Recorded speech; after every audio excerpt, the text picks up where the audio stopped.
शिवनिका संस्थानाच्या नंबर 2 पदावर असलेले जितेंद्र शेळके यांचं काल निधन झालं. त्यांचा जो ऍक्सिडेंट झाला यात मला 2 गोष्टी महत्वाच्या मला मांडायच्या आहेत, कारण माझ्या मनात ती शंका आहे. मुद्दा नंबर 1 की समृद्धी महामार्गासारख्या एक्सप्रेस वेवर कधीही कोणी 120च्या स्पीडनी सर्व्हिस लेनमध्ये गाडी चालवत नाही.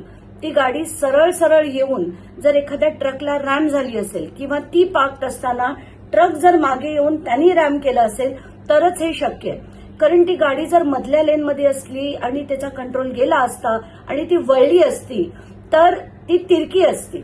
पण आत्ताच्या घटकेला दोन्ही गाड्या सरळ असताना का तर या गाडीनी त्या ट्रकला ठोकलंय किंवा त्या ट्रकनी रिव्हर्समध्ये येऊन या गाडीला ठोकलंय, त्याच्यात कुठेही म्हणजे 120च्या स्पीडनी कधीही कुठली गाडी इतक्या पार्किंग पोझिशनमध्ये येऊन कुठच्याही ट्रकला रॅम करणं हे माझ्या बुद्धीला पटत नाही. त्यामुळे शंकेला नक्कीच याच्यात वाव आहे.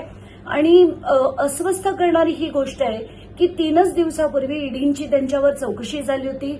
आता हे शेळके कोण आहेत? नंबर 2च्या पदावर आहेत. त्यांच्या खाली कल्पना खरात आहेत, त्यांच्या खाली रुपाली चाकणकर आहेत. याचा अर्थ त्यांना शिवनिका संस्थानाच्या अनेक गोष्टी, अनेक व्यवहार माहिती असतील. तर दिस इज डेफिनेटली डिस्टर्बिंग आणि याची चौकशी नेहमीप्रमाणे होईल असं आपण अपेक्षा करू.